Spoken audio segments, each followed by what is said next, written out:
Hello, ഞാനപ്പോൾ ഇന്ന് വന്നിട്ടുള്ളത് നമ്മുടെ ടൈറ്റിൽ എല്ലാവരും കണ്ടിരിക്കും.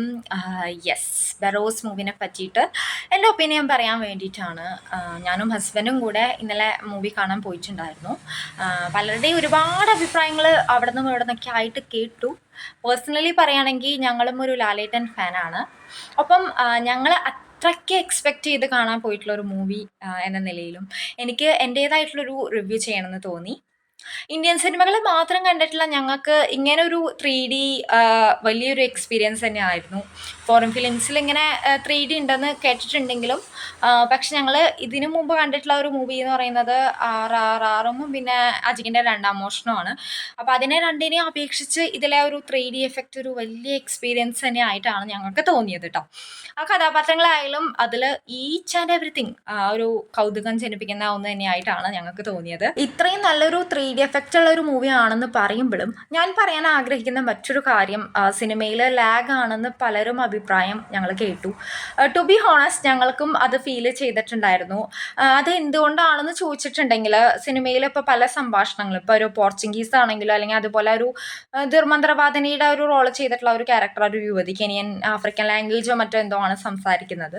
ആ ഒരു സബ് ടൈറ്റിൽസ് എളുപ്പത്തിൽ വായിക്കാനായിട്ട് കഴിയുന്നുണ്ടായിരുന്നില്ല. പിന്നെ ഈ സിനിമ എസ്പെഷ്യലി കുട്ടികൾക്ക് വേണ്ടിയിട്ടാണെന്ന് പറയുമ്പോൾ കുട്ടികൾക്ക് വായിക്കാൻ ഇതിനേക്കാളും പാടാണ്. നമ്മളൊക്കെ തന്നെ പാടാന്ന് വെച്ചിട്ടുണ്ടെങ്കിൽ അവരുടെ കാര്യം പറയാനില്ലല്ലോ.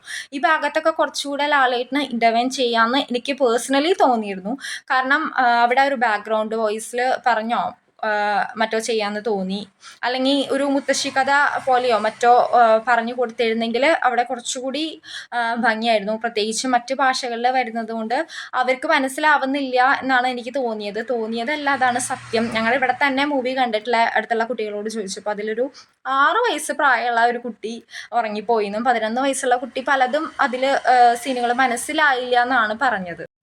മറ്റൊരു ഫാക്ടർ ഈ ഒരു ഫിലിം കാണുമ്പോൾ തോന്നിയത്, ഇപ്പോൾ നമ്മുടെ അജയൻ്റെ രണ്ടാം മോഷണം എന്നുള്ള ഒരു മൂവി എടുക്കുകയാണെന്നുണ്ടെങ്കിൽ അതിലൊരു സോങ് ഉണ്ട്, നമ്മുടെ വിജയലക്ഷ്മി മാം പാടിയ അങ്ങ് വാനക്കോണിൽ എന്ന് പറഞ്ഞിട്ടുള്ളൊരു സോങ്. അപ്പോൾ നമ്മളിപ്പോൾ പ്രേക്ഷകർ ആ ഒരു തിയേറ്ററിൽ നിന്ന് ആ ഒരു പടം കണ്ട് ഇറങ്ങുമ്പോൾ തന്നെ എന്താണ് ആ ഒരു സോങ് നമ്മുടെ മനസ്സിൽ ഒന്നാകെ ഇടം നേടിയിട്ടുണ്ടായിരുന്നു അല്ലേ. എന്നാൽ ഇതിൽ അത്തരത്തിൽ ഒരു സോങ് ഉണ്ടായിരുന്നില്ല എന്നത് ഒരു പോരായ്മയായിട്ട് തോന്നിയിരുന്നു.